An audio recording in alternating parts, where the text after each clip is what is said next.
Hello everyone and welcome back to the 20th episode of the Happy Bitch podcast.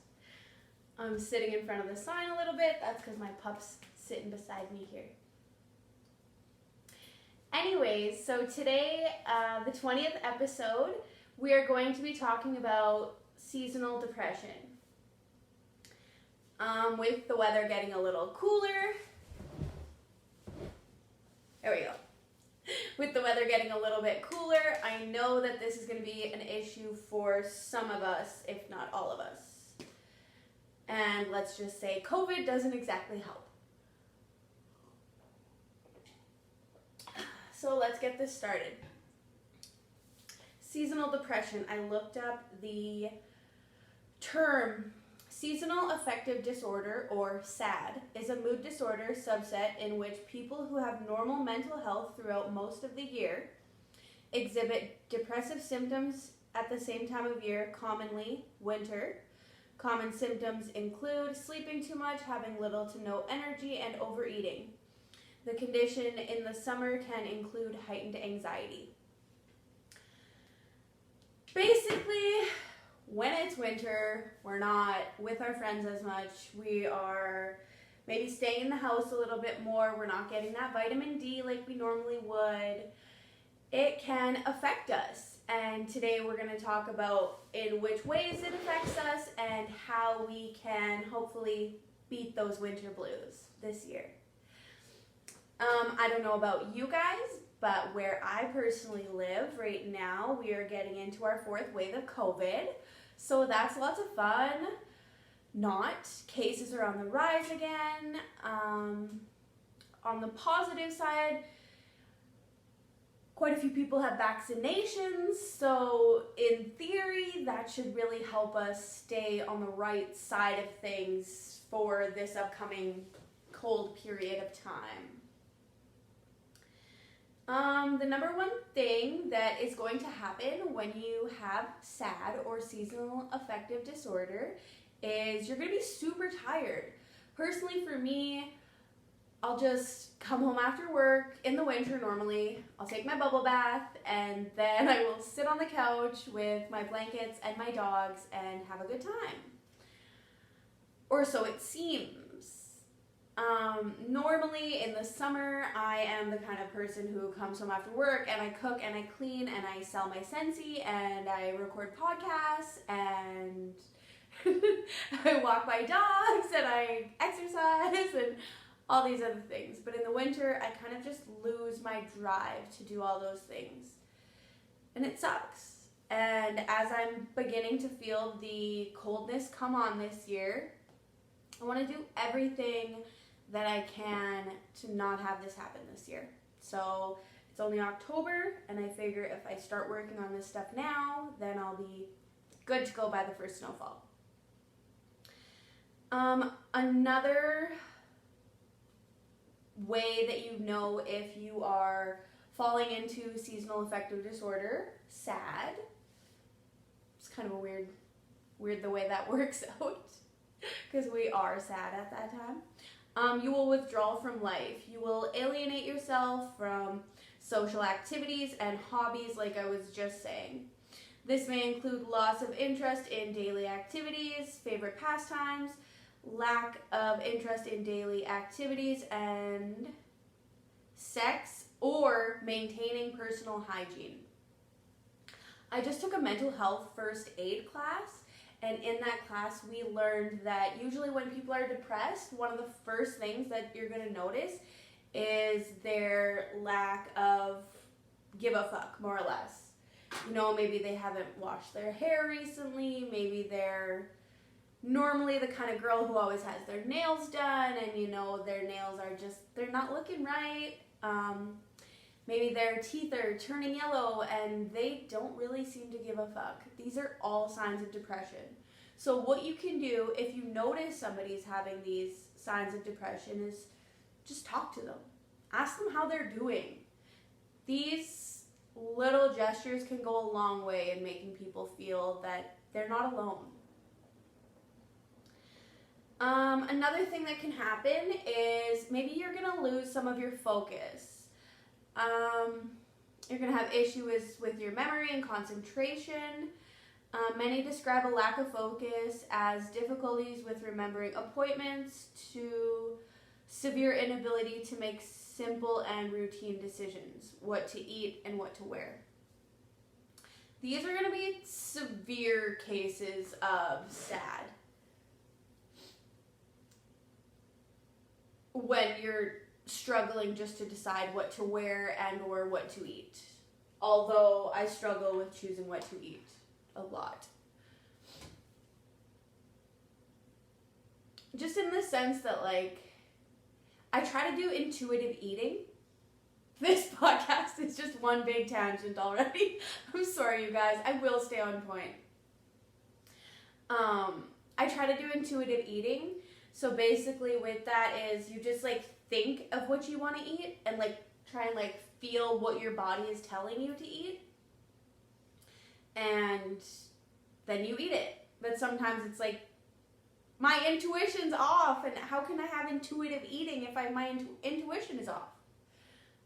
So I have to, like, really think about what I want to eat. So basically now in the mornings, I'll just, like, start thinking of, like, what's my body craving? What do I need to sustain and fulfill what my body needs? Also, what can happen with SAD is you could have sleep difficulties, which can range from sleeping all the time to not sleeping at all. Both are very bad. As adult humans, we should be getting about 8 hours a night. And as we get, I think it is like 40 or 50, we can dial it back to about 6 hours. You can also start to feel just, like, deflated to a certain degree, I guess. Let's say normally you are a happy-go-lucky person, but when you are suffering with SAD, you are not so happy-go-lucky. Self-loathing, worthlessness, hopelessness, and all-around miserable outlook on life. I can definitely relate to this in the sense that, like, sometimes you're digging your car out of a fucking snowbank at 4 o'clock in the morning and it's minus 40 and you can't feel your face and you're like, why do we live here? What is the fucking point? And then summer rolls around again and you have your fucking, like, 18 hours of daylight and the most beautiful and spectacular sunrises and sunsets you've ever seen. But on that note, winter is not all bad because where I live, the sunrises in the winter are so beautiful. Purples and pinks reflecting off of the white canvas. It's definitely one of the positives for winter for me. You can suffer from joint and muscle pain.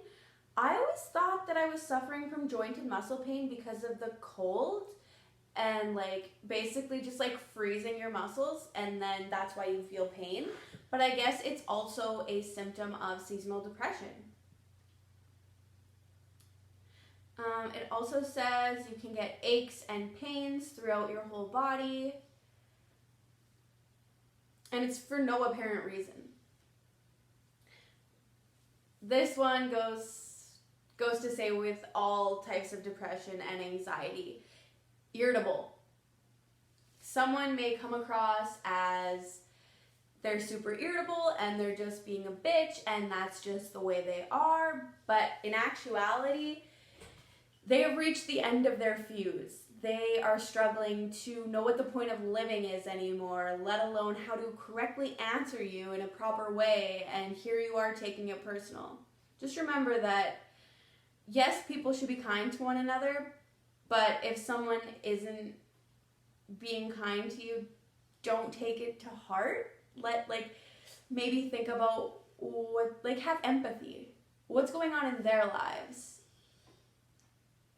Just something to think about. Next is weight and appetite. Another big sign that something isn't quite right for people experiencing seasonal affective depression is fluctuations in weight and appetite.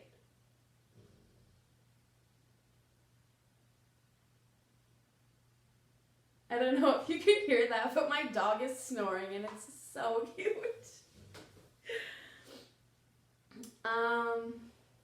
You may experience sudden and significant weight loss or gain in a matter of weeks.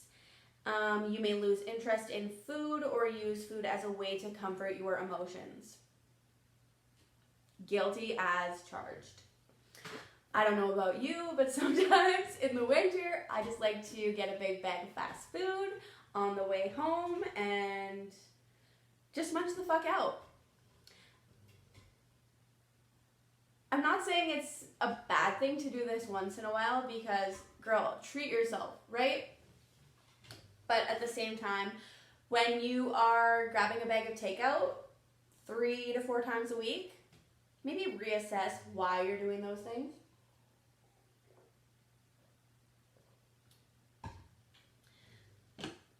Try to maintain a well-balanced and healthy life throughout winter. Lastly, anxiety can also come along with sad, so that's fucking a nice kicker for us. Let's talk about this a little bit. The anxiety that spreads through sad sufferers can range from being restless to severe stress and jitters that could potentially turn into a complete inability to cope with life unless they go see a therapist or seek professional help. I would say this is like a severe case, and I don't know if you can have regular anxiety and depression and seasonal affective disorder, because in the beginning of this it says that the person would have like a fairly regular mental health and then it would go downhill at winter time. So if you already struggle from anxiety and depression, I'm not sure if you would fall under this category. Or you would slightly fall under that category, but also fall under the category of your anxiety and depression just gets worse at certain times of the year. Not a fucking therapist, if you can't tell. Just something I was thinking about. Sometimes people get reckless. They have risky behavior when they would otherwise be cautious. This is often described as a form of escape and can result in compulsive sexual behavior, gambling, substance abuse, and or thrill seeking. You know, it's winter, you're depressed,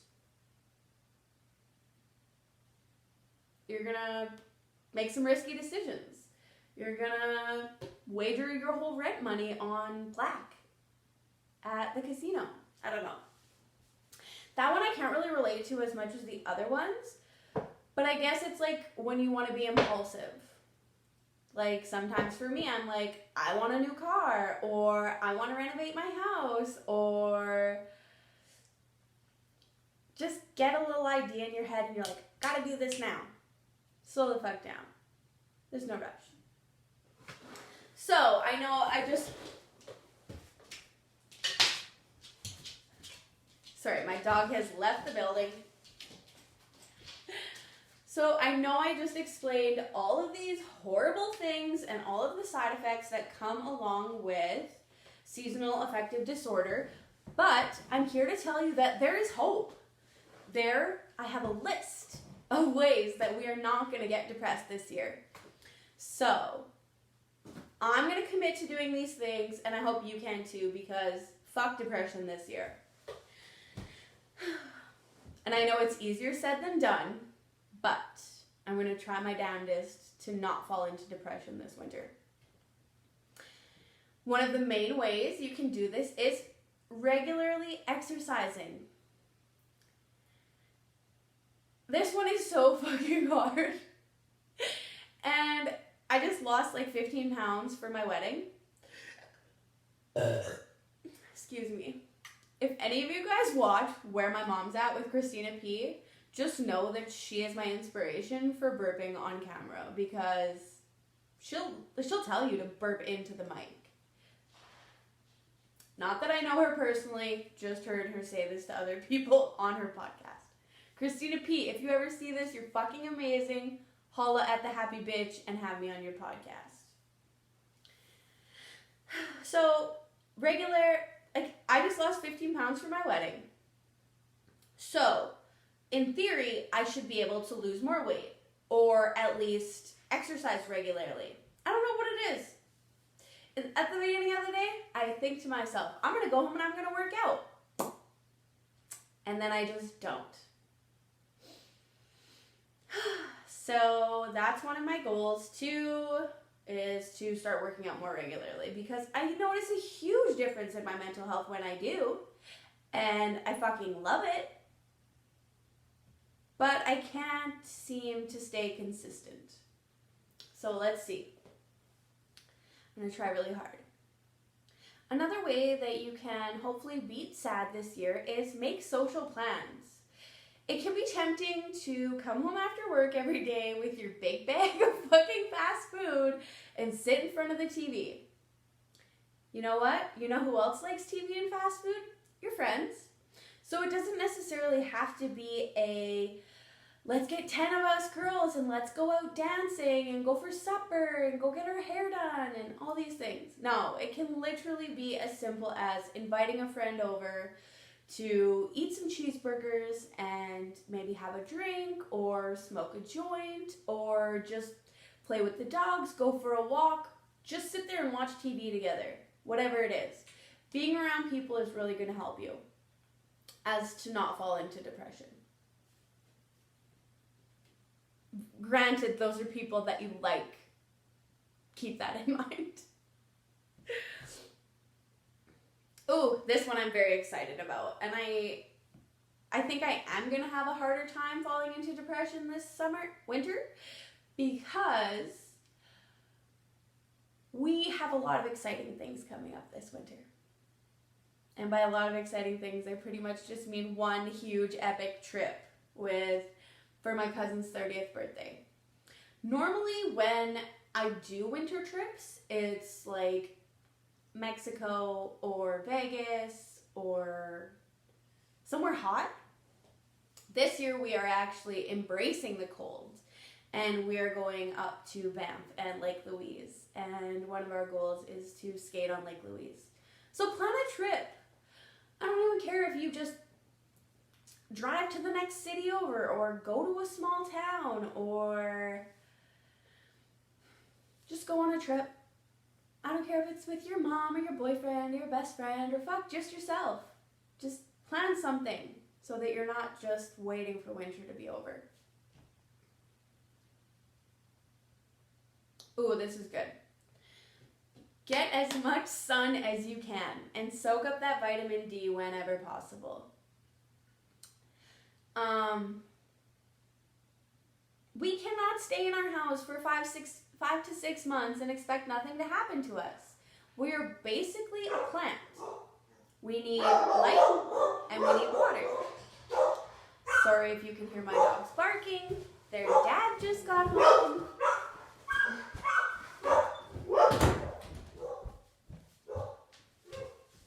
Okay, sorry for that. But dogs will be dogs. So yeah, try and get the vitamin D. Open up your windows. Go for a walk. There are the special light machines. It's like a sun machine. Sorry, I don't know the actual name of it, but basically it's artificial sun in your home. And I hear that they can definitely help you. Someone I know has a therapist, and they have highly recommended them getting this because they suffer with severe seasonal depression. So, that'd be a good one. Yeah, sit near your windows, get a light therapy box. That was the word I was looking for. Lastly, and I know I've said it on here before, but consider seeing a therapist. I really don't think that people know how much talk therapy can change their lives.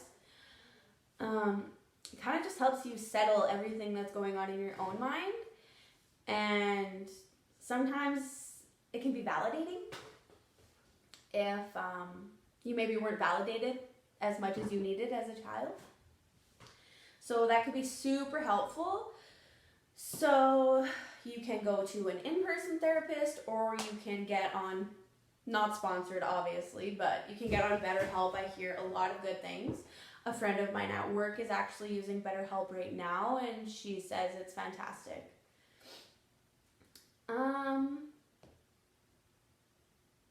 Second to last point, make time for yourself. The holidays can get super busy, and you're doing all these things for friends and family. Maybe you're cooking, maybe you're Christmas shopping, all these different things. You consistently make the effort to show up for other people. Make sure that you show up for yourself, because you are important. And you're not selfish for thinking that. That's a huge misconception. You are the most important person in your life. Never forget it.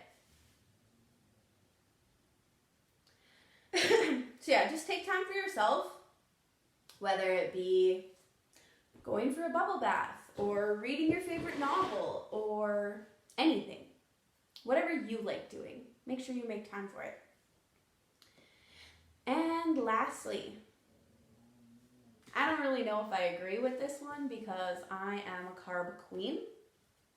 Actually had a conversation with someone today about bread, and I was like, well, people need carbs in their lives. I don't really believe that any foods are good and bad. Anyways, the point is, you are supposed to,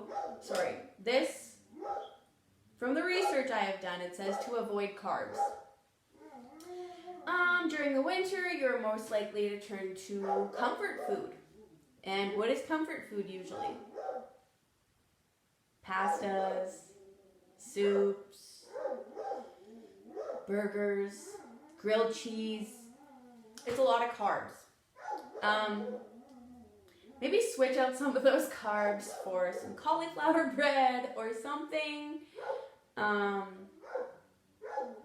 I don't necessarily know if I'm going to listen to that one, but I really don't want to get depressed this year, so I'm going to try my best. Yeah, take what I've said in this episode with a grain of salt. I'm not a therapist. I'm just trying to learn about mental health and teach you a little bit along the way. Thank you so fucking much for watching this episode. Episode 20! Can you believe this shit? Be happy. Don't be a bitch. Thank you fucking for watching. Have a great week. Like this fucking video if you liked it. Subscribe. Share with a friend. Let's make this shit happen. Love you guys. Bye!